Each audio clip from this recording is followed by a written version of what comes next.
waziri mkuu wa Israel Benjamin Netanyahu, bibi wanamuita Netanyahu, wengine B kwa sababu ya Benjamin, jana ameonekana rasmi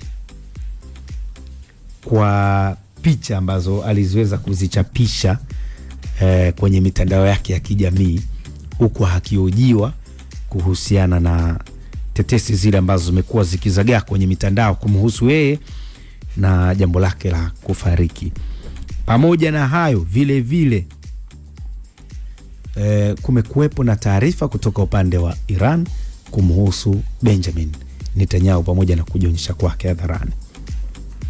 Yes, kwanza taarifa za Netanyahu katika kipindi cha vita na Iran zinashangaza sana, na kimsingi zinahusishwa na picha za kutengenezwa almaarufu kama AI, kwa sababu kuna kipindi cha vita ya siku 12 mwaka jana, Netanyahu alikuwa na posti kila siku katika mtandao wake wa X, lakini zaidi sana alikuwa na posti kila siku za kutoa briefing kuhusu taifa, lakini kuhusu dunia kwa wale maendeleo ya vita. Lakini mwaka huu imekuwa ni tofauti baada ya hotuba yake ya wiki iliyopita ambayo ilikuwa inaonekana kwamba alikuwa na zaidi ya vidole 6 ambayo ilikuwa sio kawaida kwa binadamu. Lakini katika hotuba vile vile, katika tamko la juzi ambao kimsingi kuna baraza la vita ambalo linaitwa War Cabinet, ambao ilikuwa inatakiwa Netanyahu aweze kutoa taarifa kuhusu nchi na maendeleo ya vita, hakuonekana kwa sababu zilikuwa zinatokea hizo rumors kwamba Netanyahu amekuwa ni mmoja kulengwa kuna shambulio ambalo kimsingi limefanyika na Iran. Lakini jana imechapisha picha mjongeo katika mtandao wake wa Instagram, kama vile ambavyo zilivyochapishwa picha mjongeo katika mtandao wake wa Instagram katika wiki iliyopita. Na video ya jana vile vile amezungumza, na katika ile video ukisikiliza anawaambia watu wa Israel waweze kuwa makini, lakini zaidi sana waweze kuchukua tahadhari ambayo zinatolewa na mamlaka husika za nchi ya Israel. Lakini zaidi sana anawaambia kwamba jeshi lao la IDF limekuwa likifanya kazi kubwa sana. Lakini vile vile ukitazama ile video ya jana vile vile imekuwa ikitengeneza maswali vile vile huko mtandaoni, kwamba kuonyesha kwamba ni video ambayo anakunywa kikombe cha kahawa, lakini kahawa ile imekuwa kama ikibaki vile vile haipungui. Kwa hiyo bado ni AI. Kwa hiyo bado kumekuwa kuna huo msintofahamu. Kahawa ambayo anakunywa Netanyahu haipungui. Katika War Cabinet ya juzi aitakiwa tu taarifa yeye hakuwepo, lakini kuna video ya juzi alionekana Netanyahu ana vidole 6. Kwanza kabla hujaendelea uchambuzi wako, utaendelea hapo kushikilia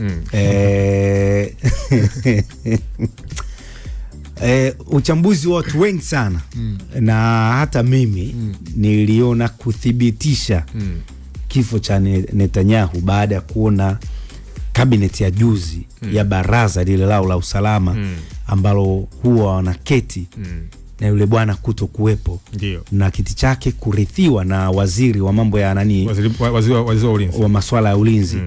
Pale nikaona tayari inawezekana linalozungumzwa lipo na huyu bwana atakuwa ni miongoni mwa wale ambao tayari wameshashambuliwa. Lakini kwa video ambazo zimeachiwa rasmi jana, anahojiwa na anazungumza na raia wa pale, bado inadukuliwa kuwa ni AI mchungu kabisa, kwa sababu kuna maswali mengi kwa sababu kahawa ambayo anakunywa Netanyahu ni kahawa ambayo inaonekana kama haipungui, ambayo ni kitu ambacho ni sio cha kawaida ukitazama. Na kuna vita ya Irani, nafikiri kwamba inatuonyesha kwamba kumekuwa kuna matumizi makubwa sana ya mitandao au ya propaganda ambayo kimsingi zimekuwa zikitengeneza video mjengeo ambazo zinaonekana kwamba sio video za uhalisia.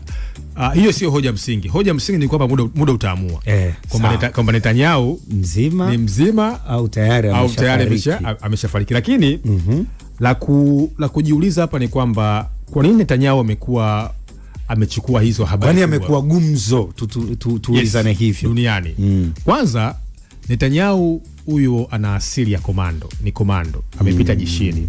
Lakini Netanyahu ni kiongozi ambaye amepigana vita nyingi sana. Kwa mfano vita vya Lebanoni mwaka 82, vita vya mwaka 1973 katika vita vya Yom Kippur. Lakini zaidi sana Netanyahu ni kiongozi ambaye anaongoza chama cha Likud na aliingia mamlakani mwaka 1993 na miaka miwili baadaye wao ndo waliongoza maandamano makubwa sana maarufu ambayo yalipelekea kuuliwa kwa Isaac Rabin, ambaye Isaac Rabin alipelekea kufanikisha makubaliano ya Oslo ambayo kimsingi yalikuwa yameanzisha kitu kinachoitwa Mandate of Palestine. Lakini zaidi sana Netanyahu ni kiongozi ambaye kimtazama amekuwa ni muafidhina katika kulinda misingi, kulinda itikadi na kulinda kile ambacho kinachoitwa utaifa wa Israeli. Na kimsingi hata jana kwenye video yake anasema kwamba nipo tayari kufa nikiwa nikitetea nchi yangu. Kwa hiyo ni kiongozi ambaye kimsingi amekuwa akilinda hiyo misingi. Lakini kuna Israeli umepita mawaziri wakuu wengi sana. Kwa nini yeye vile vile amekuwa gumzo? Wakati wa mawaziri wakuu wamepita wengi sana. Kwa nini? Netanyahu kwanza ni kiongozi ambaye hanatajwa amefanikisha sana mkakati ambao unaitwa wa Zionism movement. Huyu ana mpango wa kuifuta Palestina. Lakini Netanyahu ni kiongozi ambaye amepelekea kuwaangamiza wale ambao wanaitwa watu ambao wanawakwamisha kwenye ndoto yao. Wakina Mohamed Def, wakina Yahya Sinwar, Ismail Hania. Lakini vile vile tumeshuhudia juzi kile ambacho kinachoitwa kuweza kumuondoa Ayatollah Ali Said Khamenei. Hilo la kwanza. Lakini la pili, ndani ya Israeli kuna mawaziri wakuu wengi, wakina David Ben-Gurion, wakina Golda Meir, Ehud Barak, Ariel Sharon mtazama. Lakini kwa nini Netanyahu amekuwa akitajwa kwamba ni maarufu, ambaye amekuwa ni kiongozi ambaye akichukua taswira kubwa? Kwa sababu kwa mfano kila ambapo ameingia mamlakani, na huyu ni kiongozi ambaye amerudi kwenye waziri mkuu muda mrefu kuliko wenzake wote. Kwa hiyo kwa nini amekuwa akichukua vichwa vya habari? Cha kwanza ni mtu ambaye anapenda sana vita. Netanyahu ni mtu ambaye anaamini kuna vita kuweza kufikia amani. Yaani kwenye hilo nakumbuka usemi wa rafiki yangu Exaudi Mtei hapa. Baadaye tuko naye hapa. Anakuambia Netanyahu anapenda vita kuliko kula. Kwa hiyo naamini sana kwenye Netanyahu anaamini sana kwenye vita. Yaani wao wanaamini kwamba tupigane vita tuweze kufikia amani. Yaani hatuwezi kuipata amani kwenye mazungumzo. Yaani hatuwezi kupata amani kwenye mazungumzo. Tutaipata amani kwenye kutumia nguvu. Na huyu Netanyahu anaamini kuna dhana ambayo inaitwa manifest destiny. Yaani wao ni kizazi ambacho kimebarikiwa, umepewa ruhusa na Mungu ya kuweza kutanua na kuulisha mipaka yao ya nchi ya ahadi. Okay. Kwa hiyo kuna ile dhana ambayo nimesema inaitwa Zionism movement, harakati za kisiasa ambazo zimekuwa zikiongozwa na wale ambao wanaitwa Robist, amekuwa akitekeleza kwa kiwango kikubwa sana. Kwa mfano, mwaka jana Netanyahu na mwaka huu kuna mpango ambao unapigwa katika bunge la Israeli Knesset kuweza kuchukua kabisa na kuongeza makazi katika ukingo magharibi wa West Bank. Tazama, na umeshapita huo mpango. Na unakumbuka walianza kufanya tathmini ya kugawa viwanja kule kabisa kwa raia wa Kiisraeli. Lakini vile Netanyahu ni kiongozi ambaye anatajwa kwamba ni mtu ambaye ni master kwenye kufanya lobbying. Hususan katika kuwarobi viongozi marais wa Marekani.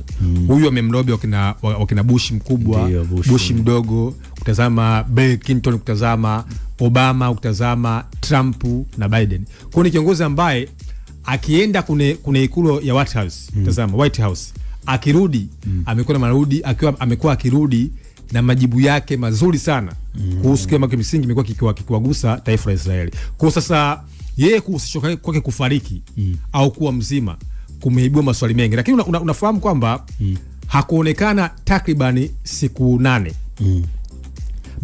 baada shambulio kufanyika kwenye makazi yake ambako yule kaka si mdogo wake kufariki. Aido Netanyahu kutoja kama amefariki. Lakini vile ukitazama kumekuwa kuna maandamano makubwa sana sasa hivi ndani ya Israeli yenyewe kuweza kuondolewa vikwazo kwa wananchi ambao wanasema kwamba unahisi kwamba hii vita sasa itaenda mpaka lini. Lakini kwa upande wa pili sasa tumeshuhudia Iran wanasema kwamba wao wataendelea kumtafuta. Sawa, kabla kwenda kwa Iran.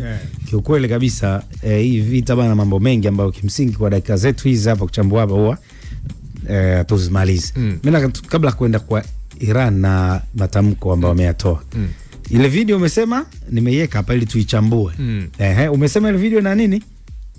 Ile video Netanyahu akinywa kahawa haipungui. Tunaenda kuangalia hapa. Bwana, tunafanya uchambuzi mdogo tu hapa ili tukubaliane na mchungu. Na mimi nishaiangalia hapa, nimeona kuna factor inayosema mchungu kweli. Kwa hiyo nataka tuthibitishe hapa. Bwana, video ni hii hapa. Kwa hiyo msikilizaji wetu naye atakuwa anaisikia hapa. Kwa uchambuzi unafanyika mpaka kwenye video wa VAR. Aleo uchambuzi wa VAR hatutaki kuacha kitu. Hii hapa twende chumba. Si ndio hii? ראש הממשלה אומרים ברשת שאתה בכלל מת? אני מת על קפה. anachukua kofia, sio? Anachukua hiyo imejadi juu. אתה רוצה לספור אצבעות? Anaonyesha vidole. Na hivi anaonyesha mkono. Kujibu ile anakunywa sasa. שרפ לאנשים שיוצאים ומתאווררים? לצאת להתאוורר, אבל ליד מרחב מוגן. Baada kunywa kutoa iko vile vile. Sasa hayo ni maswali ambayo kimsingi yamekuwa yakiibuka. Baada ya kunywa yani ile video baada ya kunywa kahawa alipotoa imejaa pale pale.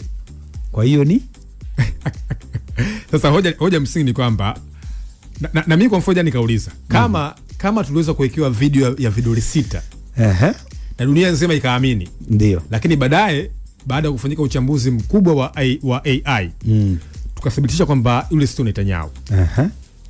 Je, hii video ambayo Netanyahu anakunywa kahawa si anakunywa si coffee, alafu hicho ambacho anachokunywa akipungui kaka, Mossad Shin Bet ndio ambao wameendelea sana kuna teknolojia. Wako vizuri. Wako vizuri sana, uwezi kukudinai. Wanaeka pesa katika utafiti. Ukichukua karibia nchi hata 10 au 20 kwa pamoja. Na ni mtaalamu mzuri wa teknolojia. Kabisa. Najua hiyo, yes. Vyo vyao vimekuwa vitengeneza wataalamu. Inaitwa hiyo ndo think tank ya dunia kwenye teknolojia. Kwa sasa vile vile hoja msingi ambayo nataja vile vile inaweza kawa labda ni fedhea kwa shirika kubwa kuweza kushindwa na taifa kama Iran. Sawa. Hasa kwenye mapigano haya. Tamko hili la Iran ambalo sasa wamelitoa linaweza kuwa muendelezo na vita vikali zaidi tunapoelekea, lakini inasemwa kwamba pale Marekani wenyewe sasa hivi hawaelewani, huku Trump haonekani ama haonyeshi namna gani anaweza kumaliza vita, ingawaje zinasemwa zile za huko ndani wenyewe wanasema kwamba jamaa huenda kamwachia Israel vita yake inapoelekea. Marekani hawezi kumwachia Israel vita yake. Hicho kitu hakipo na kitatokea mpaka Yesu anarudi. Kwa nini? Kwa sababu Marekani ni jicho la masikio na Israeli Mashariki ya Kati. Kwa hizi ambazo tunasema kwamba pengine hakuna akamwachia bwana mchungu mtaalamu Marekani, hakuna hawezi kumwachia Israeli. Popote ambapo Israeli yupo, Marekani naye anakuwepo kwa sababu ya master ya kijiopolitiki. Kwa hiyo swala lipo. Hoja ambazo Trump anaweza kufanya ni 3. Moja ni kujiondoa kwenye ule mzozo. Kujiondoa maana ni compromise. Sasa je, haitakuwa aibu kunifedhea dunia? Hilo la kwanza. Lakini la pili ni kupeleka majeshi. Kupeleka majeshi ndani ya Israeli, na inatajwa majeshi umepangwa mpango kupeleka majeshi zaidi ya 5,000 kwenye mlango bahari wa Hormuz. Mataifa ya NATO imeambiwa kwamba peleke majeshi, na Trump amemwambia kwamba kama wasipopeleka majeshi wategemee future mbaya ya safari. Lakini vile wameomba Japani, Uingereza, Ufaransa wapeleke majeshi kwenye mfereji wa Hormuz, kwa sababu unafahamu kwamba hotuba ya Mujtaba Khamenei alisema kwamba wanaenda kufunga mlango bahari wa Hormuz. Kama nakumbuka katika hotuba yake. Na kuna masharti ambayo waliyatoa Iran kwenye kumaliza vita, walitaka waweze kulipa fidia moja, lakini la pili ifanyike convention au recommendation, yani jumuiya ya kimataifa ikae, alafu litengenezwe azimio kwamba Iran haitavamiwa tena. Lakini zaidi sana amesema juzi Aragachi kwamba wao hawajaanzisha vita na hawajaomba kumaliza vita, kama kuweza kumjibu Trump ambaye alisema kwamba Iran sasa hivi wananibembeleza niweze kumaliza vita. Kwa kweli watu ambao wanasema kwamba eti Marekani atamwacha Israel peke yake, hakipo na hakiwezi kutokea. Chukua hiyo kutoka kwa mchungu. Hizo ambazo zinachambuliwa huko na zinazungumzwa kwamba Israel ataachwa peke yake kutokana na vita inayoendelea na Marekani, madhira hayo ambayo ameyapata, anasema hakiwezekani kwa sababu ya ushirika. Sasa mchungu, nimeona kauli ya Papa leo, sio? Amezungumza, lakini nimeona pia kauli kadhaa za viongozi mbalimbali. Lakini mashambulizi yameendelea usiku wa kuamkia hivi leo. Nafikiri baadaye pale tunaweza tukaja kumalizia na